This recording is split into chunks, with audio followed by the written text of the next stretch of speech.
dia para todo mundo.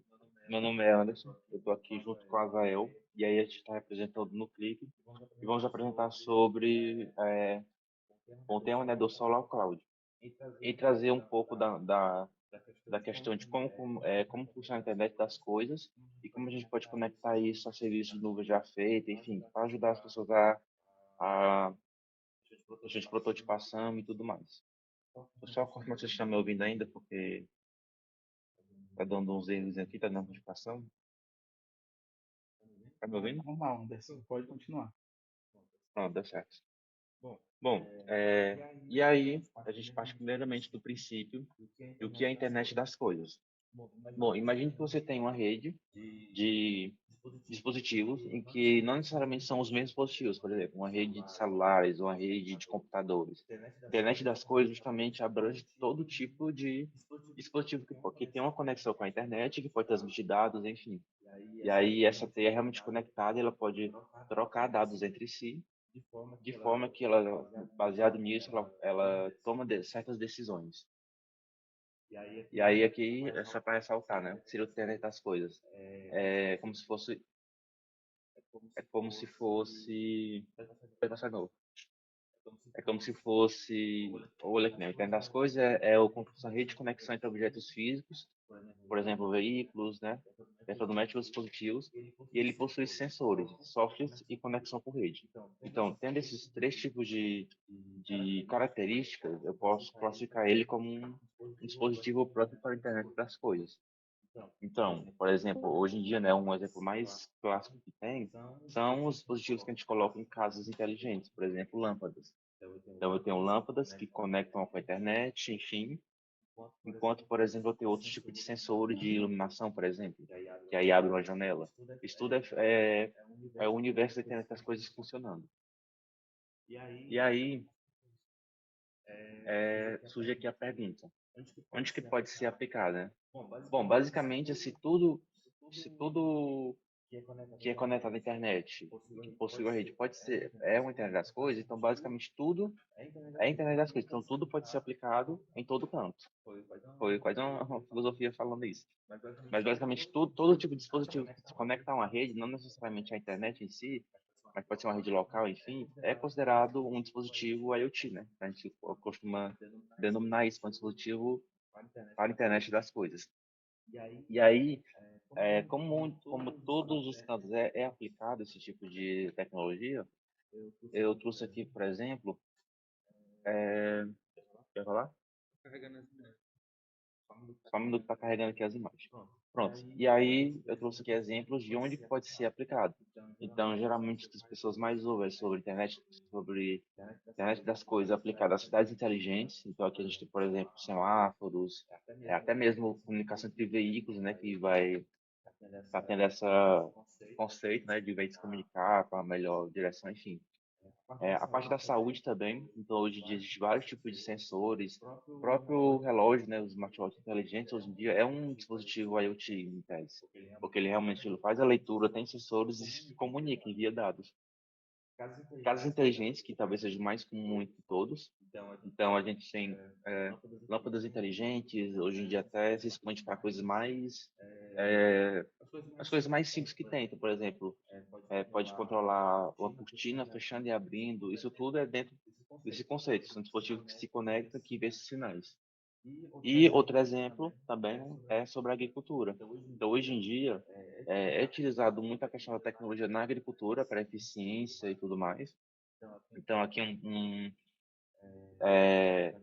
um produtor utiliza essa tecnologia para poder monitorar com mais precisão o que está acontecendo na sua plantação. E quanto mais essa área, por exemplo, de plantação aumenta, é mais difícil para ele controlar assim manualmente. Então, essa tecnologia ajuda justamente nesse tipo de monitoramento. E aí, em específico na internet, né, das coisas aplicadas à agricultura, a gente tem justamente isso que eu acabei de falar. Então, ele pode monitorar coisas características, né, da agricultura, como as condições de solo, umidade, que são cruciais para a questão das plantações. E aí isso permite que ele otimize os de água fertilizantes, então melhora a eficiência e reduz o desperdício.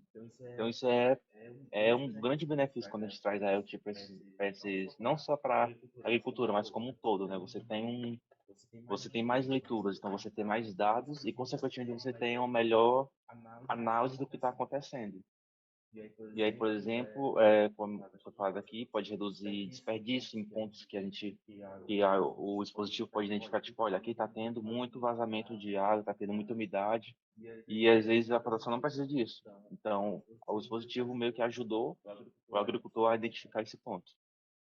E aí, sistemas de irrigação inteligente podem ajustar automaticamente a quantidade de água com base nas condições do solo e do clima. Então, não necessariamente o, o produtor, né, o agricultor precisa ter o controle total do que está acontecendo, então ele não precisa necessariamente estar toda hora controlando a vazão de água, controlando, sei lá, cortinas de tampa plantações, mas isso pode ser de forma automática. Então, uma vez que eu tenho esses dispositivos e que eu defino bem como que funciona, como que vai funcionar esse monitoramento e esse controle, os dispositivos por si só já fazem isso automaticamente.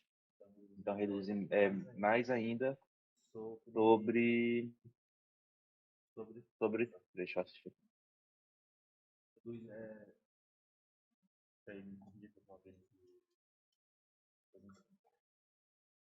E aí ajuda basicamente tudo. Ótimo, tá Eu acho que tá ainda. tá mutado ali.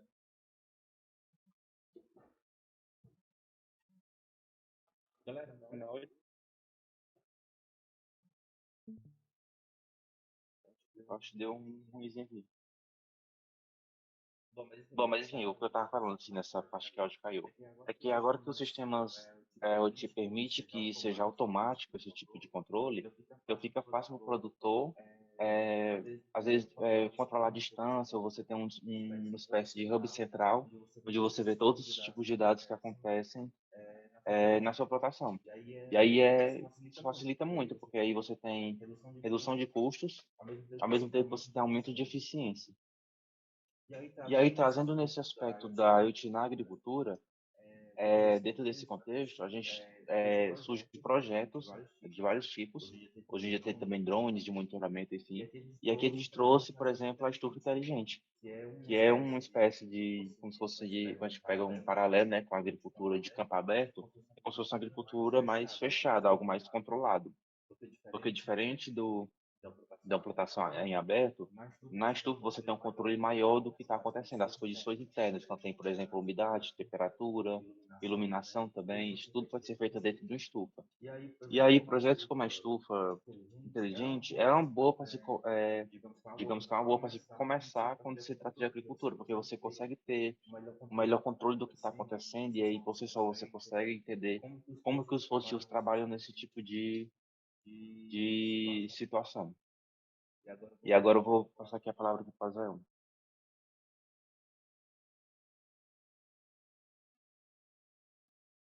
Minha parte é essa. Depois explico nessa parte aí. Galera, tá dando pra me ouvir direito? Eu tava mutado.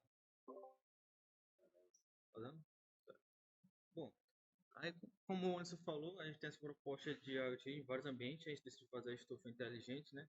Foi uma proposta simples para a gente fazer e também didática, para ficar apresentável, certo? E de fácil utilização. O slide ele tá carregando aí, né, pessoal? É que eu tô gravando e transmitindo, né? Fica um pouquinho lento. Mas bom, o objetivo principal dessa estufa, né, como está escrito aqui no slide, o objetivo é desenvolver um anti-estufa inteligente automatizado capaz de monitorar e controlar de forma eficiente os principais fatores ambientais que influenciam o crescimento das plantas. Para isso, utilizar a plataforma ESP, né? ESP Arduino, que seria algo que a gente tem mais acesso aqui no Click, certo? Mas você pode usar outras plataformas para fazer isso. A gente utiliza a ESP por alguns motivos, que eu vou explicar mais à frente para poder correr, e alguns sensores e atuadores para poder fazer esse controle de temperatura e de ventilação da própria estufa, certo? As motivações que a gente teve foi fazer uma agricultura sustentável, fazer uma eficiência de gastos de recursos, né, como gasto de energia, por exemplo, agora. Também você poderia fazer um projeto próprio, fazer também uma irrigação eficiente, que não gastaria tanta água, gastaria o que você precisaria para a sua planta, né?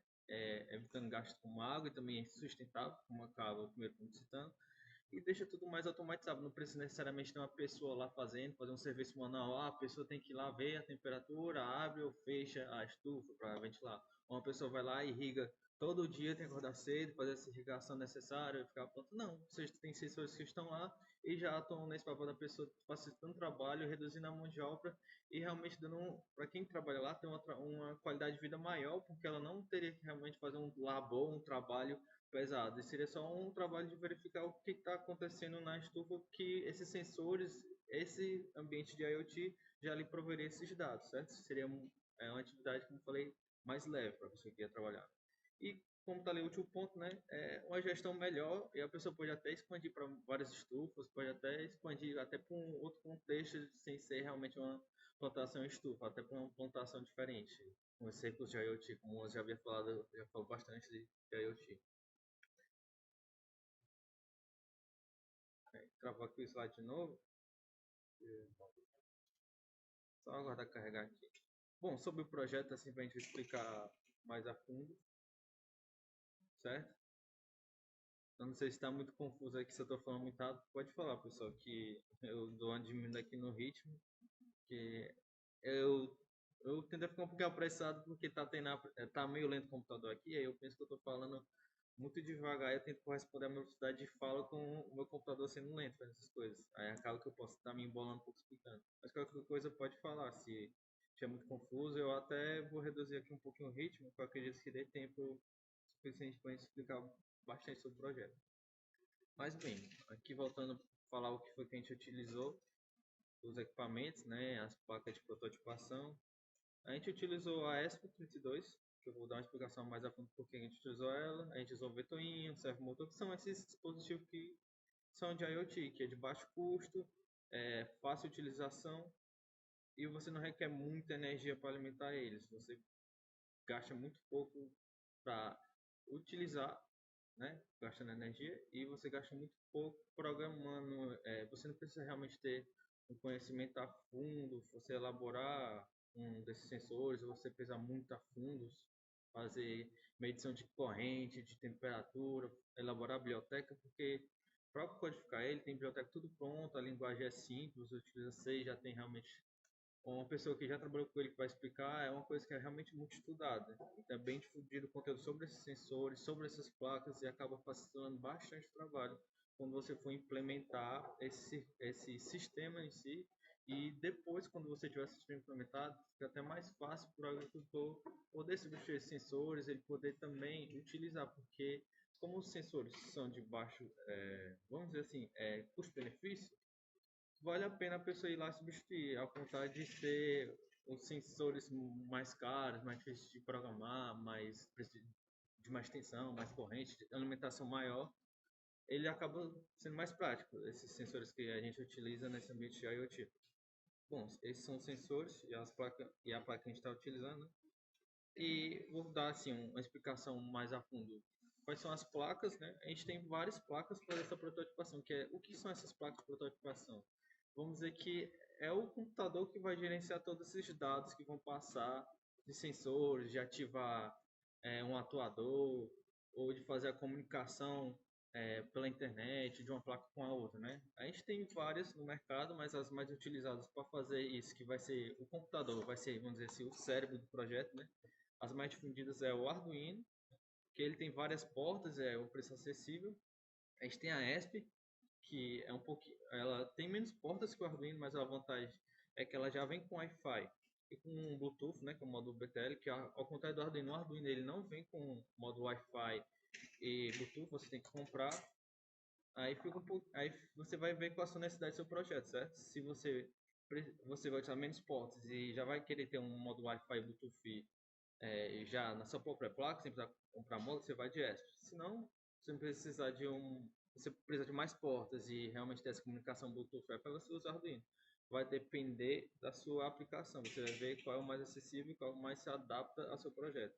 E nós temos outras placas, né, que tem essa STM32, que é de outra desenvolvedora, mas é semelhante ao Arduino, só que ela é menorzinha, certo? Mas ela tem várias portas, mas também ela não tem, como o Arduino, um módulozinho para fazer a comunicação Wi-Fi e Bluetooth. E acaba, você tem que comprar um módulo a mais para fazer isso. Mas compensa, porque ela tem várias portas, então para você usar os dois, tem porta suficiente para você poder utilizar. Que essas portas, eu não sei se deixei especificado, mas é como o sensor vai se comunicar com essa parte de prototipação, né? A gente precisa fazer essa comunicação pelos fios e quanto mais, melhor para você botar mais módulos, certo? E a gente tem a Raspberry Pi Pico, que ela também é semelhante a Arduino, STM32, né? Ela não tem Wi-Fi nem BTL, mas você pode adicionar. E ela, por enquanto, no mercado, né, dessas todas essas placas, é a mais acessível e que vai render mais em questão de recursos de processamento e de memória. Só esse ponto atrás que ela não tem o BTL nem o Wi-Fi. Se você for precisar desses módulos, é melhor comprar essa, porque ela está sendo mais conta que o Arduino também junto com os módulos. Mas é esse o ambiente, por enquanto, de prototipação, os mais custo-benefícios e o que são mais utilizados. A gente utilizou aqui no nosso projeto, no caso, a S32, que a gente já tinha acesso a ela e a gente precisava de um módulo Wi-Fi e Bluetooth. E o Arduino porque a gente ficou limitado pelas portas do ESP32. O ESP32 tem poucas portas analógicas e poucas portas digitais, que aí são diferentes sinais, né? O digital, as portas digitais vão enviar 01 e o analógico vai enviar de 0 a 1024, seria o dado realmente do mundo real. Não sei se todo mundo aqui já fez disciplina no caso de eletrônica digital ou de circuitos, né? Essas portas são realmente para analisar o contexto real, né? Aí como a gente está utilizando os sensores para usar os dados analógicos, era mais útil a gente usar portas analógicas e coube que o Arduino tem mais portas analógicas, ficou mais útil a gente utilizar o Arduino para fazer esse controle dos sensores. E como o Arduino não tem um módulo Wi-Fi, né? A gente também estava com falta de módulo Wi-Fi aqui no Click, a gente utilizou o ESP para fazer essa comunicação Wi-Fi e Bluetooth, a gente conectou uma placa na outra. Mas foi basicamente isso que a gente fez para fazer esse projeto. Bom, e como está no título da nossa apresentação, né? A gente usou o Blink, né? Mas o que é o Blink? O Blink é uma plataforma que vai deixar a gente gerir a comunicação entre seu dispositivo de ponta, né? Que seria no caso, você pode controlar essa plaquinha sem necessariamente você estar perto dela e precisar apertar um botão. Ele vai dar um serviço que vai fazer a gente poder acessar ou do seu celular, ou do seu computador, ou de qualquer dispositivo que consegue rodar o web ele, né? Porque o que ele é?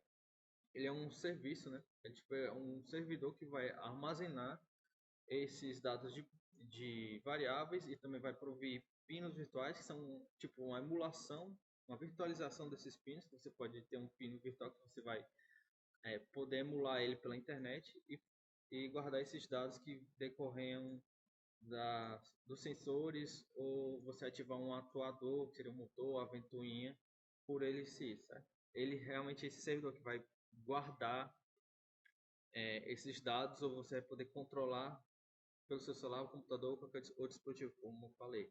Ele é uma página web, acessível a todo mundo, você pode criar a sua conta e começar seu projeto lá. Só que ele tem algumas limitações, porque ele tem um plano gratuito e o pago, certo? Que foi até um dos problemas que a gente enfrentou quando a gente foi implementando nosso projeto, mas mais à frente eu vou especificando. O Blink, para você utilizar ele tem várias data streams, né, que são onde você vai guardar os dados, os dados de um projeto seu. No caso, nesse projeto da Estufa, a gente tem um data stream só para ele. Esse data stream vai guardar até no máximo 5 variáveis, né, que a gente vai poder armazenar. Mas aqui eu deixei apresentável com a tela dele para ficar mais visível, ficar até mais imersível, mais interativo para vocês entenderem. No caso, esse aqui é um data stream que eu peguei de exemplo, né, que é um projeto grande. Ele tem várias variáveis para você armazenar digitalmente, que é da própria plataforma do Blink.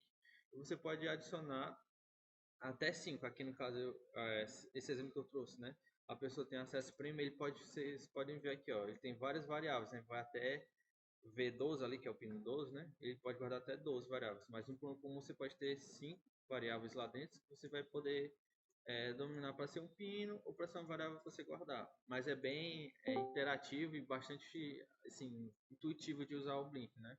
Se você for abrir a plataforma, ela até dá um guia passo a passo para até você fazer esse primeiro projeto, você realmente conseguir aprender como é que utiliza ela. Ela não é tão difícil assim. Aí, como eu falei, tem essa parte das variáveis que você vai guardar as variáveis de estado, você vai guardar uma variável que vai acionar um botão. Essas portas, você pode usar essas variáveis para guardar dados das portas, que eu falei, a digital ou analógica. E temos outra parte, né? Deixa eu ver aqui quando carrega. A gente tem a versão web, você pode acessar ela, por exemplo, aqui. Esse aqui é do nosso projeto, né? A gente deixou 4 variáveis, que não está ali. No caso, são variáveis dos botões. A gente tem 2 botões, um para ativar o modo manual e a outra para abrir ou fechar uma parte da estufa, né? Para auxiliar na ventilação. E nós temos os valores que vão ficar guardadas essas variáveis, né? Que no caso aqui é o V1 e o V4, que é para dizer se para guardar o estado, se o modo de automático está ativado ou não, que é a V1, e o V4 é para guardar o dado se a estufa está aberta ou não. Mas é bem fácil, vocês forem ver aqui, ó, na parte esquerda, nessa parte de caixa widget, eu não sei se está dando para ver meu mouse, né? Mas você tem várias, vamos dizer assim, botões, várias, eu não sei como explicar, mas widgets, né? Como está dizendo, que seria como você vai controlar. Você tem um interruptor, tem esse controle deslizante, você também tem como fazer uma análise de dados, tem como você botar um gráfico, tem como você fazer exibição dos dados sem ser por essa numeração 0 ou 1, né? Você pode fazer realmente como fosse um potencial, vamos dizer assim, um acelerômetro, né? Você pode poder ter um de 0 a 300 km, você teria de 0 a 300 para medir. Você também tem várias maneiras de exibição de dados, ele dá várias ferramentas. Só que também tem a limitação, não são todos você vai ter acesso por controle de weight, né? Dessas ferramentas. Você tem uma limitação pelo plano gratuito, mas ele oferece até que bastante para você utilizar no seu projeto. Aí eu acredito que essa parte que é só a web, certo? Você acessar pelo seu PC, você vai conseguir fazer a adição dessas widgets. E você também pode fazer a controlação desses templates, né? Essa é a versão web, também tem a versão mobile dela. A versão mobile é diferente o layout dela, certo? Só que também você vai ter acesso a esses botões, essas variáveis. Eu acredito que eu não coloquei no slide, mas vou ver se dá tempo eu mostrar para vocês. Mas é bastante intuitivo, né? Você vai poder configurar só a posição dos botões como faria numa tela de celular. Bom, aí para você utilizar no seu projeto Blink, né? É bastante fácil, né? Quando você criar sua conta, você vai ganhar como aqui está na parte direita, certo? Você vai ganhar um ID da sua conta. Depois quando você criar o seu data stream, você vai ganhar, você bota um nome para esse data stream, você botar nele no código, né? E você vai também, para esse data stream, você vai ter um token de ativação, que ele já vai indicar no processo que eu falei, né? Que toda vez que quando você criar sua conta, no caso, ele vai dar um guia, ele vai lhe mostrar que vai gerar esse token, já vai até dar um código pronto para você testar. E também não está aqui, mas quando você for fazer o projeto, você precisa importar uma biblioteca do Blink que já vem com todas as funções preparadas. Você não precisa configurar tudo do zero. Já vem, como eu falei, esse ambiente IoT já tem todas as ferramentas já de fácil acesso, certo?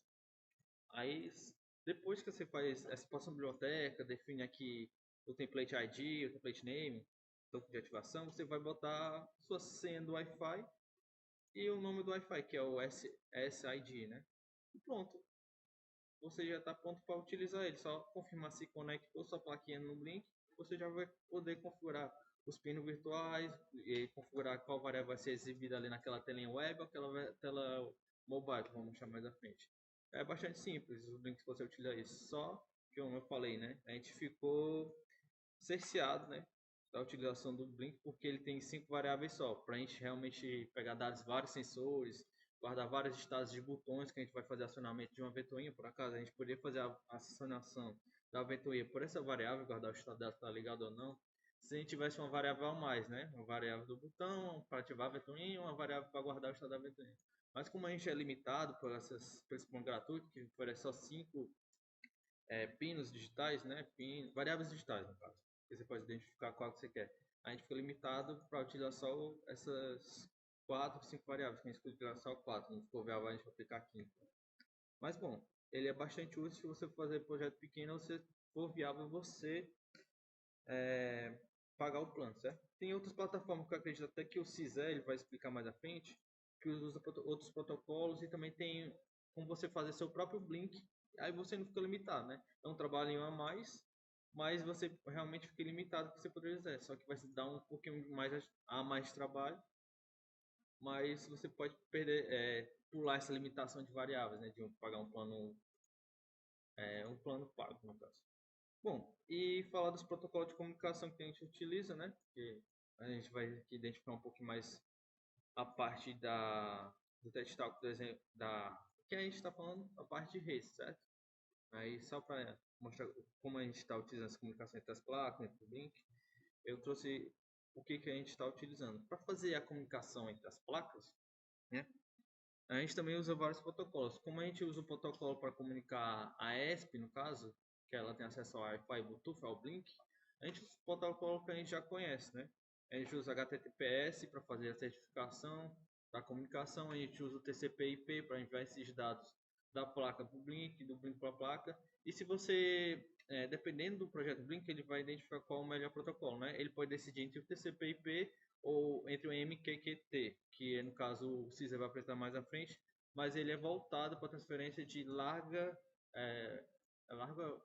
de largura de banda menor, para justamente adequar esses microcontroladores. Ele vai trabalhar na largura de banda menor, como eu falei, justamente que tem muitos microcontroladores que não vão conseguir comunicar, ou realmente você tiver uma limitação da sua rede, né? Tiver realmente uma internet que não tem uma transferência tão alta, tipo 100 megabytes, você tem uma transmissão muito menor, tipo 5 kbs, ele acaba decidindo qual é melhor para você. Ele usa o protocolo MQTT, que é mais eficiente para isso.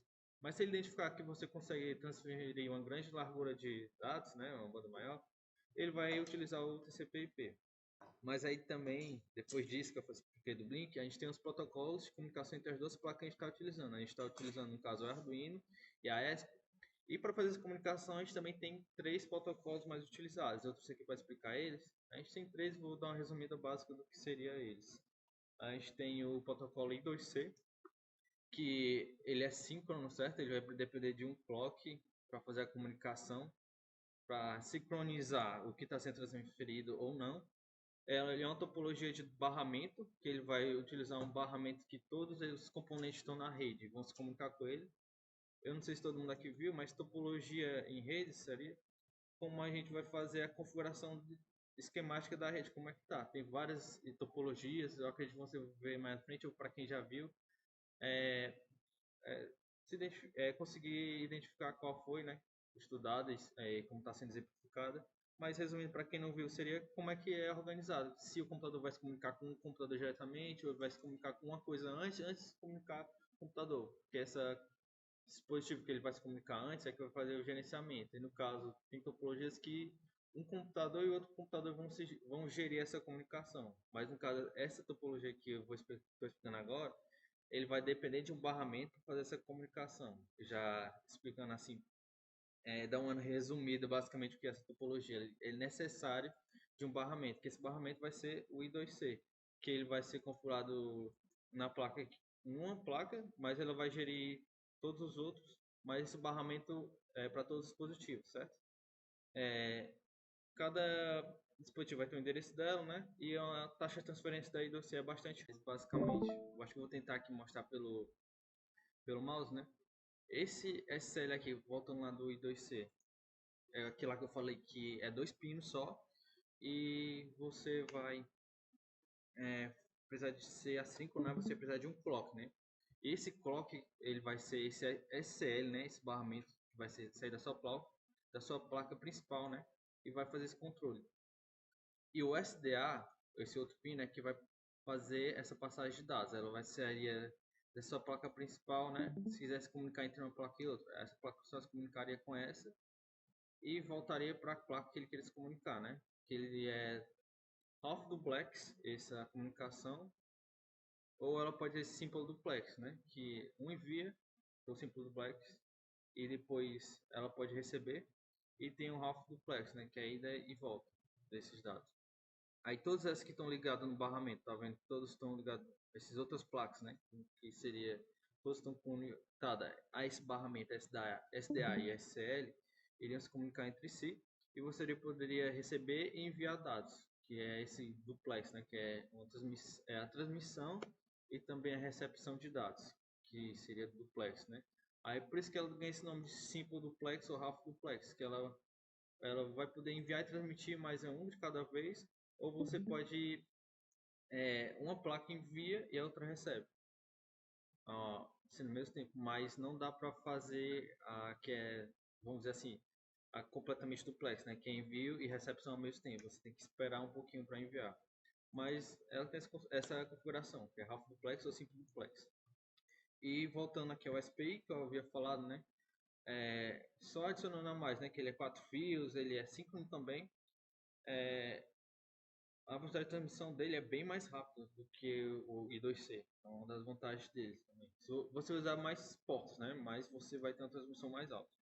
E ela tem, diferente desse I2C, que é como eu falei, vai depender de um barramento para comunicação entre dispositivos, ele vai ter uma configuração mestre e escravo, que você vai ter uma placa que vai ser a mestre e as outras que vai ser slave, certo? A gente vai ter uma placa realmente que é a principal nessa configuração. Não, a gente não vai ter uma placa que vai só servir para fazer esse barramento SDA SL. Vai ter um mestre que vai gerenciar e vai ditar qual é o ritmo das duas placas.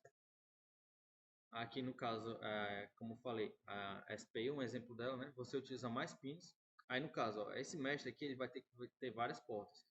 O mínimo dela é 4, né? Que é o SL, que vai ser o clock, o A, aqui é o MOSI, que é o de entrada, né? Que o I é de entrada e que é o I é o input, né? E o O vai ser o output. E o S1 vai ser o primeiro dispositivo, né? Isso aqui é a básica para fazer ele, de um dispositivo, né? Mas se você tiver mais dispositivos, você vai precisar de mais pinos. Que no caso, ó, o SS2, que é outro dispositivo, você precisa de outro pino. Aí no caso a gente vai usar 5 pinos para isso daqui. Se a gente usar a conexão de 3 dispositivos, um sendo master, mestre no caso, né? E o outro sendo um slave. Eu acabei confundindo a pronúncia aqui. Mas essa é a diferença, né? No caso, no I2C, a gente não precisa, a quantidade de dispositivos que a gente ia aumentando, a gente não precisava aumentar o número de portas, que a gente ia ter um barramento principal. No SP, a gente tem essa limitação. Quanto mais sensores ou mais placas conectadas, a gente vai precisar de mais portas no computador ou mestre. Bom, e o ART, que foi o que a gente decidiu utilizar, né? Ele não conta com essa sincronização por clock. Ele é mais simples, né? Ele tem 2 fios e a topologia dele é de ponta a ponta. Uma placa vai se comunicar com a outra, ou um sensor vai se comunicar com a placa, ou o computador vai se comunicar com a placa, no caso. Que também, vamos dizer assim, né? O computador também é uma placa lá dentro, mas a gente também faz essa comunicação. E a velocidade dele é configurável, né? Ele trabalha com baud rate, que seria bits por segundo. Você pode configurar ela de 9.600 a 11.000, 5.000, peraí, 115.000 e 200 bps no caso por segundo. Você pode ajustar conforme a sua necessidade, né? A velocidade dela é média em comparação às outras, né? Você pode deixar ela rápida ou devagar. Mas aí, como eu falei, né? Ela vai ser dependente da sua configuração. E exemplificando, né? Ela é feita entre ponta a ponta, um dispositivo com outro. Esse TX seria o transfer, né? Que é o de transferência, e esse R aqui seria o de recepção. Aí você liga ele a seu dispositivo ao inverso, certo? Enquanto um está recebendo, um está enviando pela outra porta. E como está aqui, é peer-to-peer e vai ser assíncrono, né? Mas para ele ser assíncrono, ele vai usar uma lógica aqui que eu vou explicar aqui um pouquinho mais à frente. Ele vai se basear nesse baud rate que eu configurar, que é a velocidade de bits por segundo que eu vou transmitir. Com base nisso que eu defino qual a velocidade que eu quero, ele vai definir um início, que está aqui, é o start da comunicação e o final. Aí, com base nessa velocidade, ele vai fazer o cálculo quando é que eu vou estar recebendo e quando é que eu estou enviando os dados. Ele vai ter os bits, né, de start, que no caso ele sempre vai estar em 1, e quando ele enviar o dado, ele vai para 0 e começar o envio de dados, certo? Aí aqui é o dado que você está enviando, né? Como toda informação do computador é de 0 em 1. E você vai poder ter esse bit opcional para fazer a paridade. Que é por caso você fazer essa comunicação pelo esse baud rate, né? Que eu vou falar que é essa taxa de transferência, eu realmente verificar se os dados desse pacote, esse frame que a gente utiliza a denominação frame, está sendo realmente enviado conforme eu enviei, se a gente não teve nenhuma perda. Mas é opcional você usar esse bit de paridade. Aí, quando eu termino de enviar os dados, eu volto a C1. Aí eu volto ao estado comum, que é o estado idle, para esperar uma recepção ou envio novamente por esse protocolo ART. É basicamente isso, como é que funciona esse protocolo de comunicação entre placas por fio, certo? Aí a gente escolheu o ART, como falei. Aqui são a exemplificação de todos, como eu já demonstrei, eu acredito que não precisa falar de novo. Aí como tá dando para apresentar o grip, né? Fica aqui só a exemplificação. Qual a diferença de cada um? Se alguém tiver uma dúvida, pode falar. Entre esses protocolos, como vocês estão, se tiver alguma dúvida entre eles. Tudo de boa aí, pessoal? Qualquer dúvida pode falar. É isso aí. Tem suas vantagens e desvantagens de cada um. E eu vou seguir aqui para... aqui de novo, como falei. As vantagens e desvantagens de cada um, né? A topologia e a velocidade. E a maquete que a gente utilizou, né? Aí, antes de poder apresentar essa parte, maquete.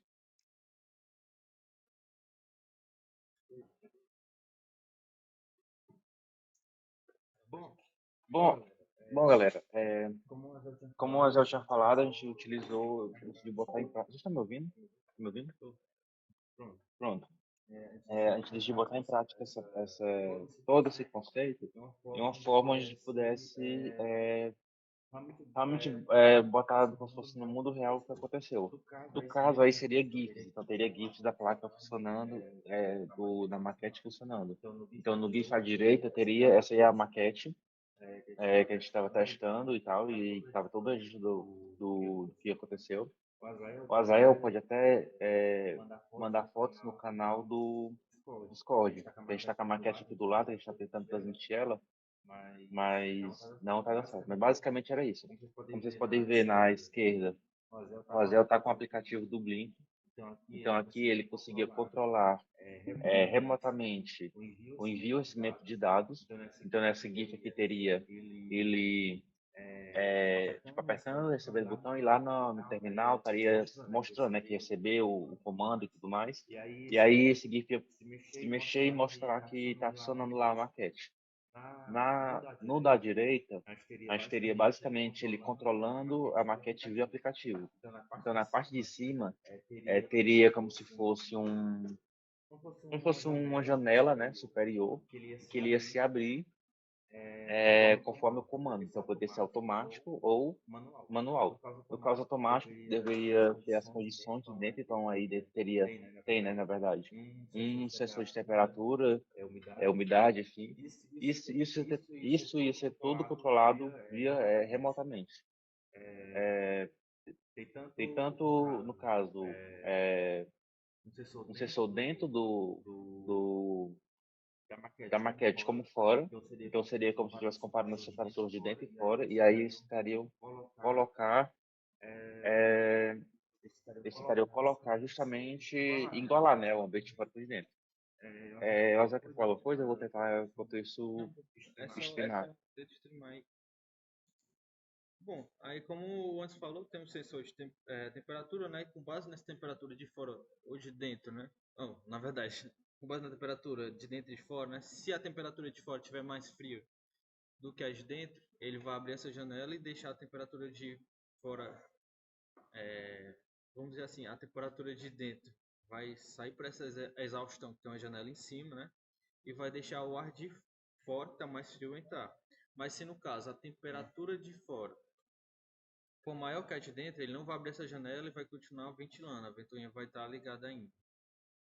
Aí, essa comunicação que eu estou fazendo é via serial, né? Configura um baud rate. E essa configuração serial, eu vou conseguir ler pelo terminal, que é justamente como eu comunico com o meu computador. Então, eu tenho 3 dispositivos conectados aí, que seria o Arduino, a ESP e o meu PC. Tá dando para transmitir aqui, galera? Eu tenho parâmetro de transmissão, né?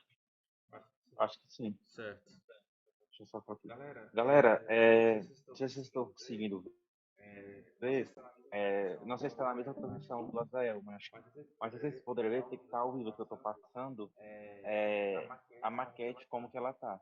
Então, como vocês podem ver aqui a foto, a gente tem as placas, teria uma ventoinha para controle de controle de temperatura, enfim, tudo que tem lá dentro, e teria a parte da maquete. Teria a parte do sensor. Aí o Azael vai apertar o botão E vocês vão ver que ele vai aumentar vai subir, né, a chanelinha. Vocês estão conseguindo ver? Eu não sei se tem Tá, ninguém, tá, tem ninguém na transmissão. que não tá na transmissão da tela do Azel, tá na minha. Se vocês verem, vai Sim, estar... tá dando pra ver. Pode estar Pode estar duplicado? Tá não, né? Tá não, né? Não, é porque tá usando o meu microfone. Você não tá vendo? Tá, não tá vendo? É verdade, né? Sim, tá Tô sim. deixando... Deixa eu explicar Deixa eu aqui. explicar aqui. Mostra aqui o meu Mostra aqui celular. o meu celular. Tu vai usar o teu microfone? Não, usa o teu. Mostra aqui a tela. Ó, Ó, a A comunicação serial tá passando meu tá PC. passando meu PC. Eu ativei o Eu ativei o modo. então, pronto, popô. Ó, o Azel tá mexendo no aplicativo, se quiser deixar o celular mais pra frente pra mostrar. Tá mexendo no aplicativo e tá sendo recebido. Ó, quando ele muda, isso é feito na nuvem, né? Então tem um link na nuvem que tá recebendo os dados do aplicativo em si e mandando pro Arduino, que tá conectado no computador. Conectado no computador. E aí não tá tendo conexão direta do celular em si com o Arduino, enfim. Ele tá usando o Blink como se fosse um servidor, né, no caso. E aí tá apertando o botão, ó, aperta de novo. Assim. Quando ele aperta, ó, muda ali, dizendo que foi apertado. Modo manual ativado. Aí mostra lá a maquete. Mostra a maquete. E aí, sobre a maquete, ó, ele vai apertar aí o botão aí, ó. Bota lá.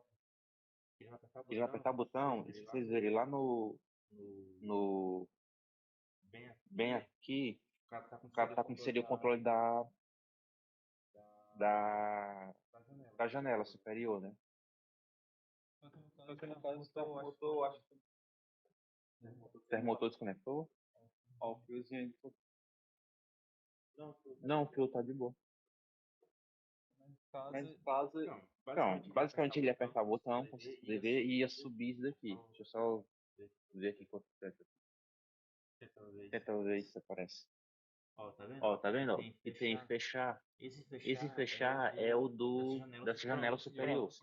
Ó, deu certo. é porque eu não tinha ativado O modo o manual. modo manual, mas foi aberto, né? Aperto. Ele fecha. Aperta de novo. Aperto de Então, novo, mais de longe. Ele abre. ele abre. Aí Aí, como eu falei, eu queria eu queria controlar também a ventoinha, mas o Blink o Blink ele limita no no varável.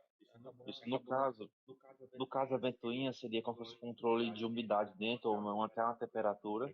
Aí, como o Blink ele limita essa questão das coisas, então a gente teve que escolher o que controlar. Então a gente acabou optando por deixar ela sempre ligada, mas ela seria controlada remotamente também. E estar sendo alternado, no caso, só o controle mesmo do motor, que é para vocês identificarem que realmente dá certo fazer isso.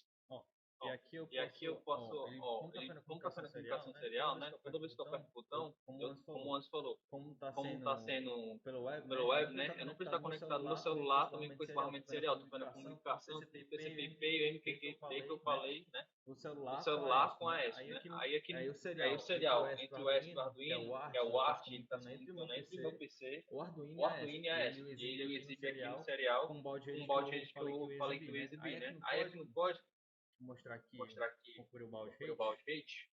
Ó, o balde Ó, o balde rate rate é de 9600, certo? 9600, certo? Que é a taxa Que é a taxa diferente, diferente, é 9600 bits por segundo. Aí no caso, Aí no caso, como eles estão fazendo comunicação, comunicação, eu consigo ver quando eu aperto aqui, ó, ele vai me ele vai me demonstrar, foi escrito de uma placa para outra, que for o fechar. comando fechar. Isso aqui eu botei para imprimir no terminal justamente para fazer uma depuração que realmente está acontecendo. Eu poderia eliminar isso e deixar só esse recebido pelo S, mas como eu queria depurar, né? Aí Aí eu botei ali justamente para exemplificar. Mas é isso. A comunicação o ART está sendo feita e a comunicação mais IoT pelo Blink também está sendo feita. E como eu falei, o aplicativo está aqui, ó. Você também pode configurar ele por aqui, ó. No caso, eu botei dois botões. E eu acho que por conta da luminosidade eu não vou conseguir exibir aqui, mas eu tenho esse uptime, dando para ver que eu tenho que estar executando lá, né? E deixar bastante tempo executando. Porque Desde que eu cheguei aqui, 8 horas eu deixei, né? Aí eu acho que Aí eu acho que tá 4 minutos, é porque também teve umas baixas de energia que eu desliguei, mas é isso, tem uma variável também para isso, uma variável também para deixar em modo manual. Aí No caso, como eu havia falado, dá para você configurar também o ambiente dessa plataforma mobile, que você pode vir aqui e dizer qual posição você quer botar dos botões, a seu gosto, certo? E só é limitado pelo número de variáveis que eu havia falado, né, para você botar aqui, mas também tem uma um ambiente bem imersivo, é bem fácil de você aprender como utiliza. Ó. Tem um controle deslizante, você pode botar aqui no mobile, e todos esses outros aqui que tem, ó, atualizar, é os ferramentas pagas. Tem exibição de valores, tem um LED que você pode botar um medidor, que eu falei como foi o acelerômetro, você pode exibir dados como acelerômetro também. Nesse caso aqui, eu acho que funcionaria como potenciômetro, que seria aumentar ou diminuir.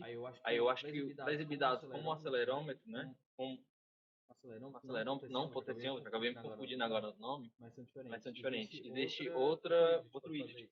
Mas a plataforma do Wix é bem intuitiva, tanto como um ambiente web, como um ambiente mobile para você utilizar. Bem prático a utilização dele. Galera, o Blink serve justamente para facilitar. Eu vou parar aqui a transmissão do celular, tá bom, galera? Vou falar aqui só pelo áudio. Só um minuto. Pronto, como o Oswald falou, de utilizar a plataforma do Blink, ela facilita muito. Pode parecer um pouco difícil essa questão de comunicação e tudo mais, mas o Blink justamente serve para facilitar a questão de configuração e tudo mais. E aí, com isso, você acaba pois você acaba meio que pulando uma parte que às vezes pode ser um pouco difícil para quem está começando, e aí você quer ter um projeto legal, e aí quer testar se realmente vale a pena, se dá certo, e aí depois você pode explodir para um projeto real. Então o Blink serve justamente para isso.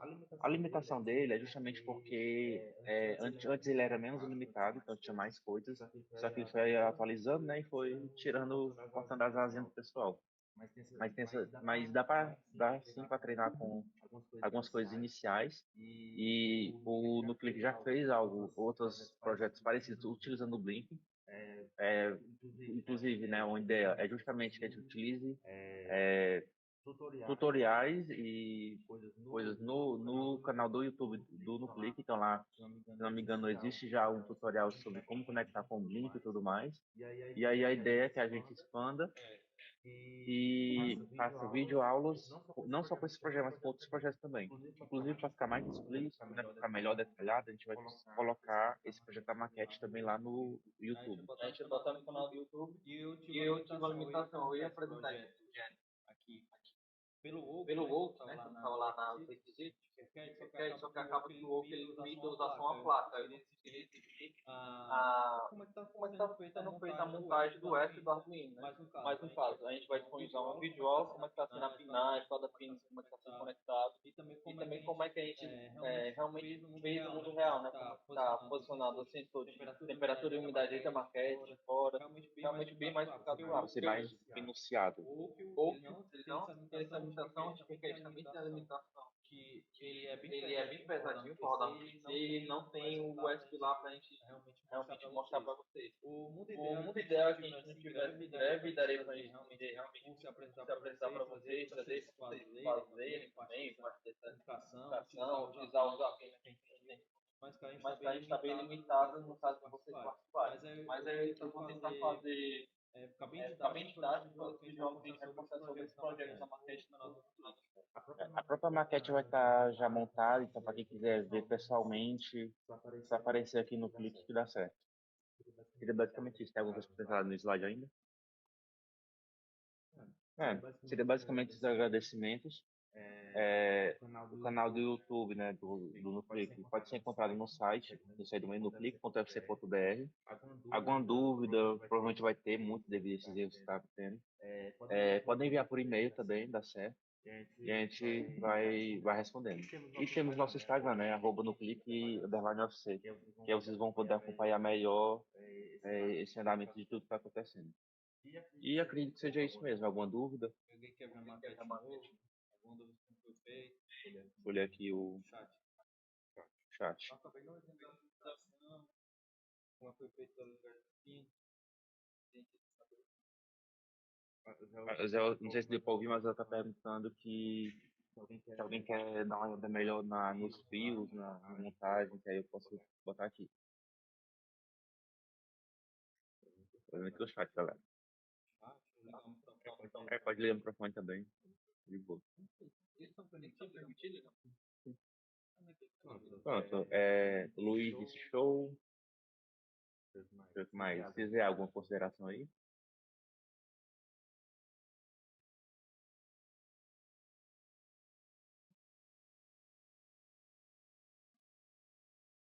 Galera, então, já que não tem nenhum, acredito que a gente finalizou. Deixa eu ver, chegou uma mensagem. Fábio deve ser PAB, quem é? Enfim, mas disse, só tenho a dizer que gostei. Show? Então, a gente conseguiu, mais ou menos, né, na medida do possível, fazer isso. E só queria também dizer que aguarde, né, que o Nucleus vai trazer mais desses tipos de aplicações, agora que depois quando finalizar finalizar a greve, então vai ser bem mais movimentado essa questão de demonstração das aplicações, do que o pessoal também está fazendo. A ideia é que a gente traga essas coisas internas mais para a comunidade acadêmica, para ela poder dar uma olhada, ver como é que funciona, enfim. E acredito que seja isso. Se quiser estar digitando aqui no chat, vou esperar que ele enviar aqui a mensagem. E o Luiz também está digitando. Luiz disse muito legal. Imagina se eu falo e o microfone está desligado. Tá ligado. Tá, Luiz disse muito legal. José disse muito obrigado a vocês, Anderson e Rafael, por terem organizado esse workshop. Foi muito bom. Só o Pet agradece a participação. Então, galera, eu acredito que seja isso. Quer falar alguma coisa, João? Não só agradecer a participação da galera e qualquer dúvida pode vir aqui no Twitter, a gente está portas abertas para você entender, estudar mais, estudar dúvidas. A gente está aqui, você vai ter o canal do Play, que as redes sociais estão disponíveis, que como está aqui no slide, né, que a gente já falou, a gente é bem receptivo para abrir a porta para dúvidas, se realmente você quer mais contato nesse ambiente de sistema de computação e aí O Fábio perguntou onde encontra material para estudar sobre. Cara, sobre o Blink, existem muitos tutoriais em si. O próprio NuClick já está com um projeto de fazer justamente focado no Blink. Tem, se não me engano, como conectar, né? Acho que já tem uma aula já como conectar, enfim. E o próprio site do Blink também tem tutoriais, tipo, o Blink é uma comunidade muito grande, porque realmente facilitou muito essa questão de comunicação e aí tem essa questão do aplicativo em si. Então, assim, sobre o Blink, não falta material, mas o Blink também vai criar o dele. Se tiver bastante dúvida, né, tem o GitHub, se você precisar Blink lá, tem bastante repositório que você pode ver e fica fácil você ver todo o código, como é que foi feito, o pessoal realmente identifica bem os códigos, bota imagem, como é que foi feita essa ligação, no Tinkercad, a pessoa realmente faz graficamente. E se você tiver uma dúvida assim inicial, se você criar uma conta, como eu falei, no Blink, ele vai lhe dar um guia de como é que faz primeiro a utilização do Blink, do Steam, ele vai lhe dar um tutorial básico e já deixar quase tudo pronto, vai lhe dar um código, só para você botar. Por exemplo, você já precisa saber se o seu Wi-Fi, seu password e ter uma VND instalada com a biblioteca. Aqui, pronto. Ele já vai lhe dar um guia. Eu acho que mais é isso. Acredito que seja esse mesmo a matéria que a gente falando sobre o Blink específico. Mas se for, por exemplo, o slide, a gente vai disponibilizar depois do slide, para vocês darem uma olhada melhor com os GIFs, para vocês poderem ver. E sobre a aplicação em si, a gente vai colocar o vídeo no YouTube, que vai ser melhor explicado, né? Enfim. E acho que é isso mesmo, galera.